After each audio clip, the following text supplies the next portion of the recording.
Welcome back to Practice Lab. I'm Bree. And I'm Vanessa, and we are dedicated F1 fans with an intermediate knowledge on the subject of F1. Yeah. So, thus, Practice Lab. Yeah, because we're not in qualifying. We're not at the race yet. We're still in practice. Exactly. But we are also dedicated to learning more. But we also want to talk about it. Yeah. Because why not? Let's have some fun here. Exactly. So today we're here to talk about the Hungarian Grand Prix and all that came with it. And what did not come with it. And what did not. Well, the not part is kind of big. Okay, now. Yes. I feel like it wasn't that bad of a race, though. I didn't think it was that bad of a race, but it just seemed like we were doing something and also doing nothing at the same time. Like, I felt like I was in a time warp.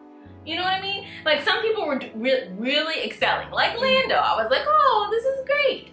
And then it felt that's like, not until the later half. Yeah, but like, and then Charles, it feels like it was pulling back. Like, it was like, I was like, what is happening? I don't know. I enjoyed this race. Maybe it wasn't as entertaining in, like, you know, in terms of passing and oh, there was a safety car, you know, which I personally, maybe hot topic here, but I don't need like a race drama. Not even like race drama, but like I don't personally. I'm about safety, okay? Yeah. And I don't need a crash in a race for it to feel exciting. I feel like that's weird. If you need that, I don't need that. I don't. What's going on? But are you okay? do need.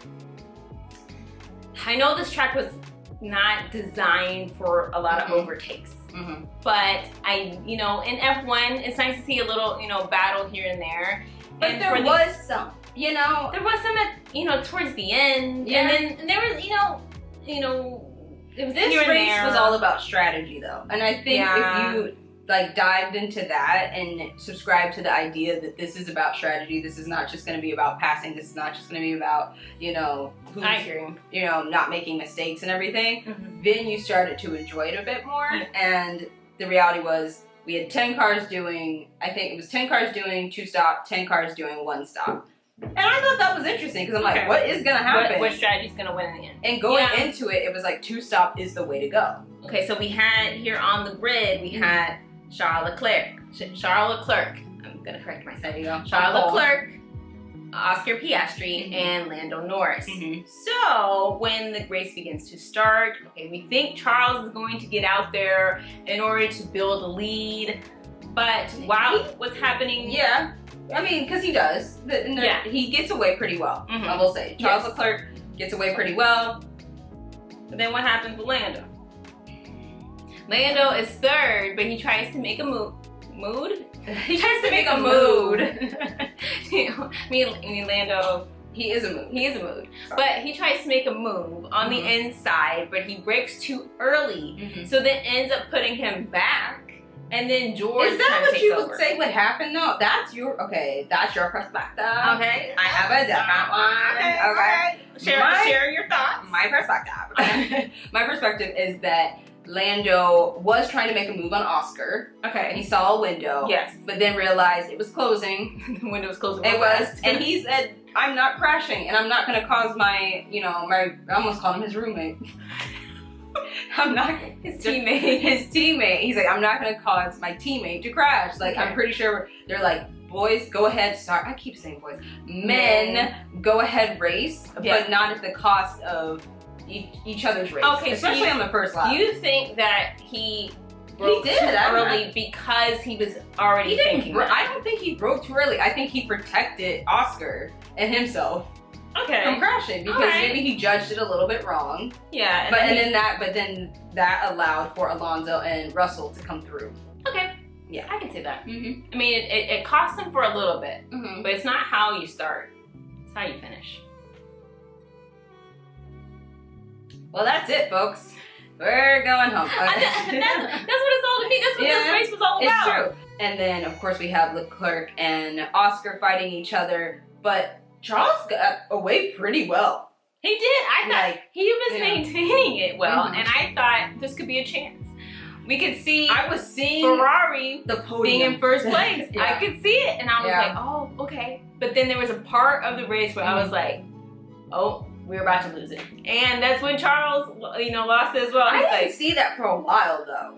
Like not until he was 3 seconds at one point ahead of Piastri, and I was like, wow, the McLarens, like, their speed is not great in this race. So at first I was thinking like that either, you know, Charles is driving that Ferrari or Ferrari's done better, and I was then getting hopeful for Hamilton, but then I was like, maybe McLaren's just not doing as well. It was a lot of like, what's going on here?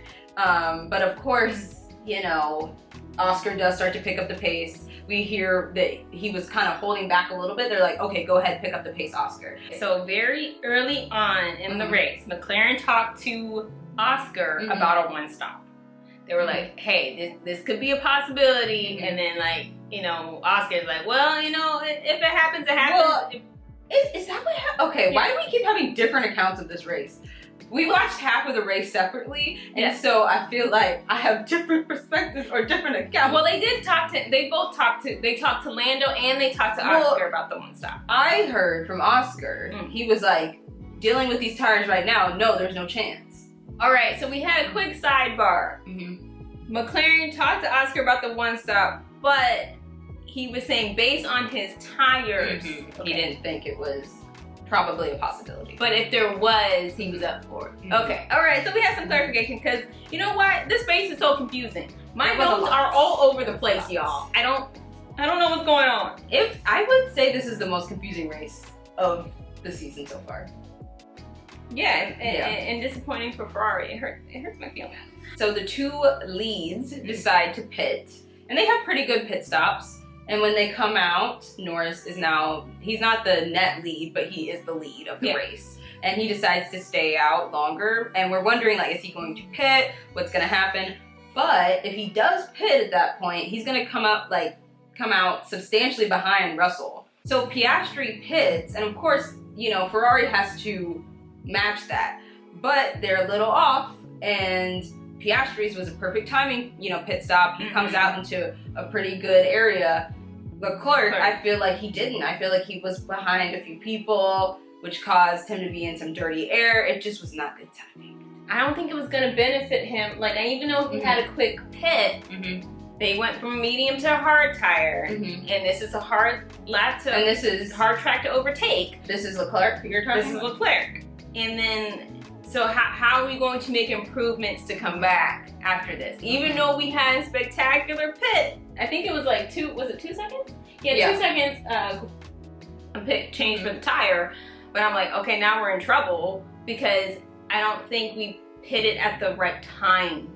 So I feel like Ferrari is very reactionary. Like, you have to think out your next plan, but not being intimidated by the other team. In defense of Ferrari, I feel like part of it is being reactionary. As an F1 team, you have to see what your opponent's doing, and you have to like try to counteract, match that. So it's not completely their fault, but yes, I see what you're saying. You can't just be like, oh, okay, I gotta react right now. You got to be like, okay, yes, I need to react, but what's the best timing for the reaction? I think that's because you have to be like 2 steps ahead. I can see with McLaren, that's what they'll do. Like, if, let's say Red Bull does something and they're like, okay, well, that's what they're doing now.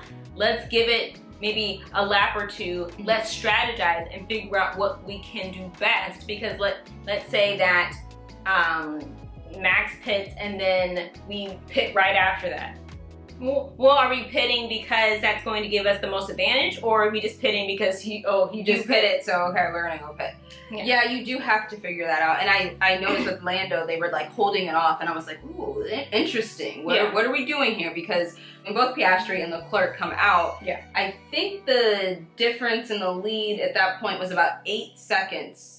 And I think so. Yes, and Lando was ahead by like 8 seconds or something like that from Leclerc. So I was like, okay, let's go. This will be interesting. But eventually that lead just keeps getting cut and cut and cut and cut down. And then we get to about like 3 seconds and I'm like, okay, what's gonna happen here? So while that's going on though, we have something going on in the back. We have a little battle. Oh, in the middle, not in the back. Yeah, in the midfield. Let's get into Max and Lewis battle for 11th on lap 26. But they're stuck in a DRS train. So how is this gonna benefit Lewis? He's trying. He's like, okay, if I had to, keep defending, but then you have Max having the pace, and you know how Max is, okay? And Max had already pitted, so he was on a 2-stop strategy. Yes. Yeah. But the thing is, we all know this, you know, and if you're fans of Max, that's great. But we all can probably agree that he's very aggressive when he overtakes, right? There's no doubt about it. I mean, and then whether you like it or you don't, I don't mind aggressive. I mind when he activates bad Max. You know, there's bad Max and good Max. There's bad Max and good Max. Yeah. And some overtakes. I'm like, oh, it was good Max. Yeah. Some overtakes. I'm like, that was bad Max. You know. We saw a bad Max overtake today, and I did not appreciate it. I think that, especially, it's interesting with Lewis and Max. They have history. And because Lewis and him, like, they're very good drivers, and they're able to anticipate each other's moves. Because, and I don't know, because I guess also there's a lot of footage. They've studied each other's driving. Yes, obviously, and so they know how to, like, push one another, test one another, and know how the other driver reacts. But you shouldn't be doing that. I think sometimes Max uses it to his advantage that he knows that most drivers don't want to crash. Yeah. And that he doesn't really care sometimes. You know? And so he's like, either you let me in or we will crash. Yeah. And that's his perspective. And Hamilton's like, obviously I don't want to end up in the wall. Obviously I don't want either of us to get hurt. But I do think he drove him off. Yeah. And I agree. And Lewis did a great job to avoid what could have been a very scary high-speed crash. So I don't know, we still don't know the penalty that Max is going to get yet. I don't know if there will be one. I think sometimes the stewards favor Max, and I don't know why. My thing is this: you have to put out a precedent, because the closer again we get to the final races of the season, these drivers are going to get more competitive. Doesn't matter if you're battling for world champion or you're in the midfield. They have something to prove, and you could tell, by the way, Leclerc and Hamilton and everybody is feeling getting to the summer break. You don't see a lot of big smiles except for McLaren. Yeah, there's a lot of burnout, I think, which is, it's going to happen. It's going to happen. They need that break right now, so. So when they get back, what do you think is going to happen? There's going to be, like, for the rookies, for the world champion competitors, for people in the midfield, like, there's going to be like, hey, I could, get a podium, or I could get also you're fighting my first win. For your, sorry, you got really close. I'm sorry. I'm getting intense. But also you're fighting to keep your seat. Yeah, that's what I'm saying. So if you don't, unless you're Hamilton right now and trying to give it up, don't do that. Don't do that. I don't know on that team, but he'll get it together. He's human, guys. He'll be okay. Yeah. Okay, so getting past the Hamilton Verstappen situation, Verstappen starts to make his way through the midfield, is doing a pretty good job passing. He has good pace. Like, I'm going to look at him sideways, but he does have a good pace. I'll say that. He was doing well, but it does change for him though at some point. It does change for him. That 2-stop strategy was not the best It wasn't it. So unfortunately for Max, it did not prove to be very beneficial in the end. Yeah.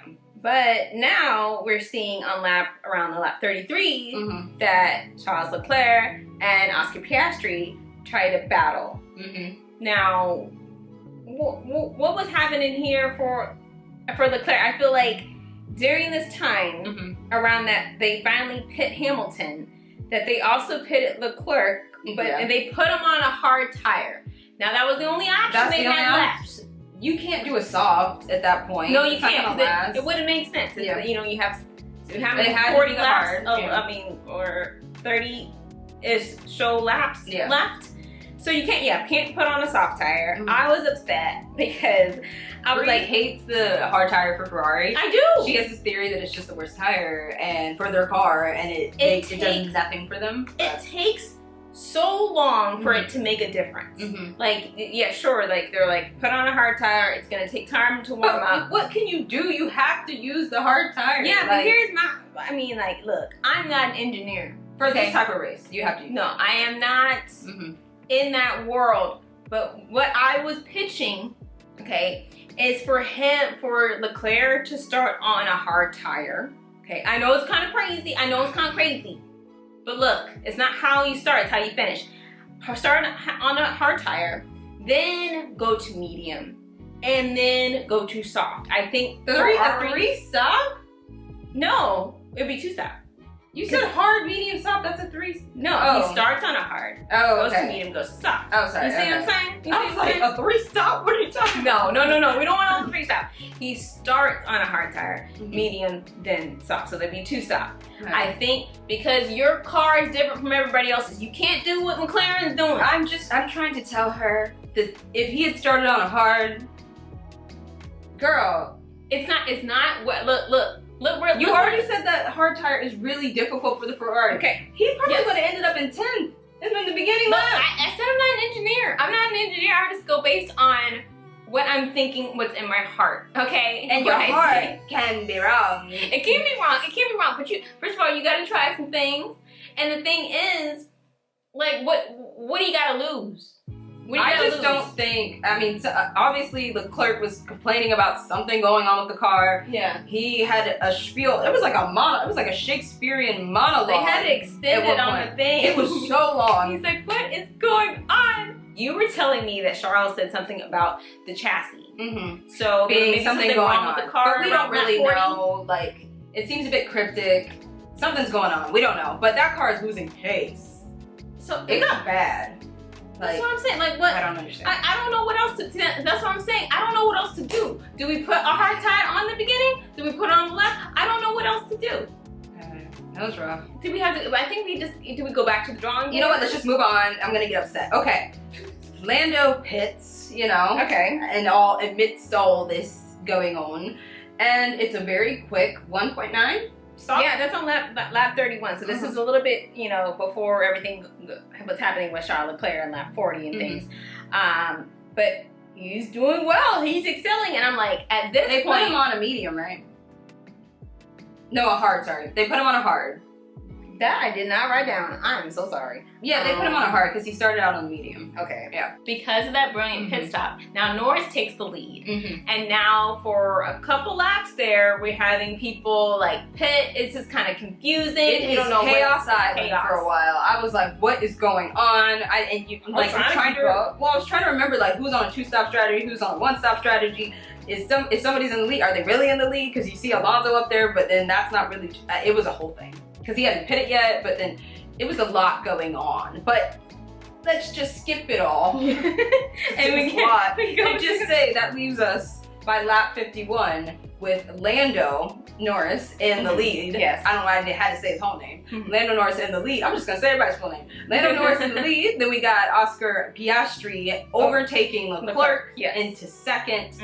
And we're all confused because we're like, where did the pace in that Ferrari go? But unfortunately, it just dropped out. And now, later we have Leclerc fighting for third with George Russell. So that puts Mercedes in the mix. Once I saw the Ferrari start losing pace, I was like, I saw Toto in the garage and they kind of panned to him, and I was like, this man right here knows. He's like, we have a chance for a podium. Well, because the beginning of the race, he was like this. And then he's like, well, like, it's hard. His face doesn't change that much, but it's very subtle. It's very slight. Very subtle. It's very slight. But you see it. But you have George and Charles. They're fighting. So George was saying on the radio that Charles had turned into him during braking. Now, what do you think about this? I think that's a driver trying to, make sure they get a podium. Yeah. I didn't think it was that big of a situation. I think Charles did get a penalty though for it. I think he got a 5-second penalty. Okay. Well, yeah. I mean, maybe it did happen. I need to watch it again. But see, my thing is they can make that ruling so quickly, but they can't make a ruling for Max and Lewis. Make it make sense. I don't understand that. I don't get it. I don't like things. I thought it was a racing incident, but maybe my favoritism over the clerk has blinded my vision. And you see how easy, how quickly other situations, I forgot what was happening on the screen there. There was a lot of investigations going on. Yes, Hulkenberg for a false start, all these things, and they were like, oh, here's your penalty. Here's your penalty. Max, they're like, we'll think about it after the race. I'm sorry. Okay. I'm like, I digress, but yeah, you can't be doing that. Everybody else is getting attention, and then somebody else is going like, oh no, because he's my favorite student. You can't be doing that. What is that? Okay. So after that debacle, we got George wins out in the end. During that battle for Charles Leclerc. So he and then Charles just drops even further. I'm like, what's happening? I don't understand. And now people are getting laughed at this point because I couldn't even believe my eyes. Yeah, Fernando, he's off like 30 seconds. The disparity was just insane. I was like, what? And now you got called the blue flag or the blue flashing light? Yeah, to tell, hey, get out of the way. Because you're being laughed. Well, okay, so let's just talk about these final 10 laps. Yeah. Where Piastri is gaining on Norris. Oh my gosh. Now, for anybody that says it was a boring race, you didn't watch the last 10 laps. Well, finally, I was you didn't watch the last 10 laps. Yeah. That, my heart was like...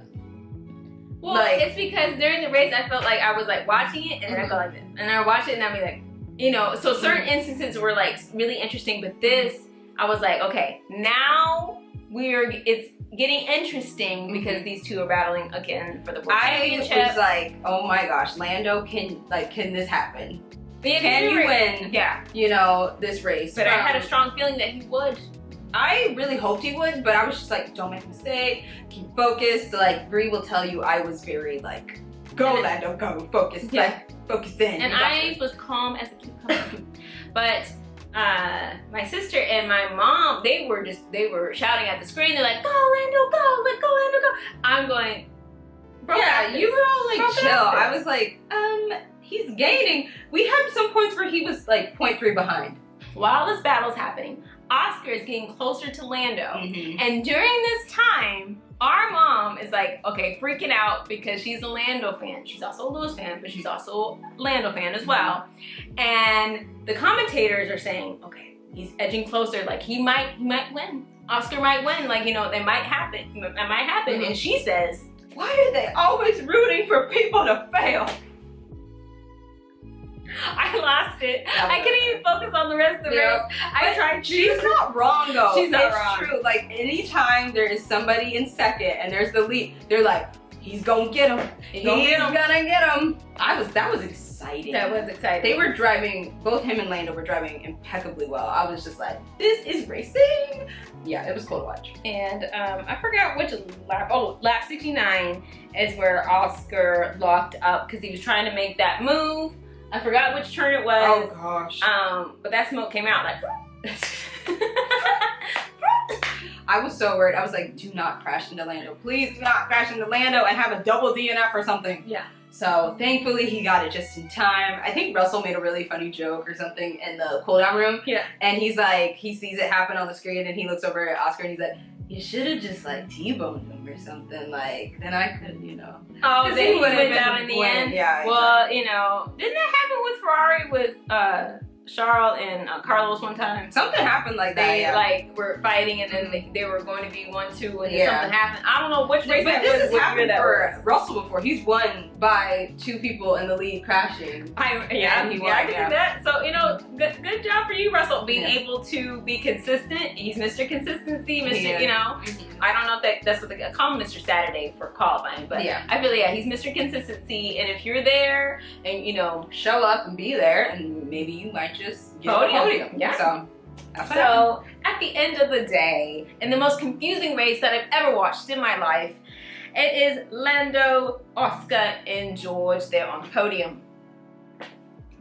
Yay! Good job. Can we find out where the driver standing for the championship is now? Like, how many points? Yeah. Last race it was left us with 16 points. Here are, I feel like I'm at the Oscars right now. Here are the nominees for best driver.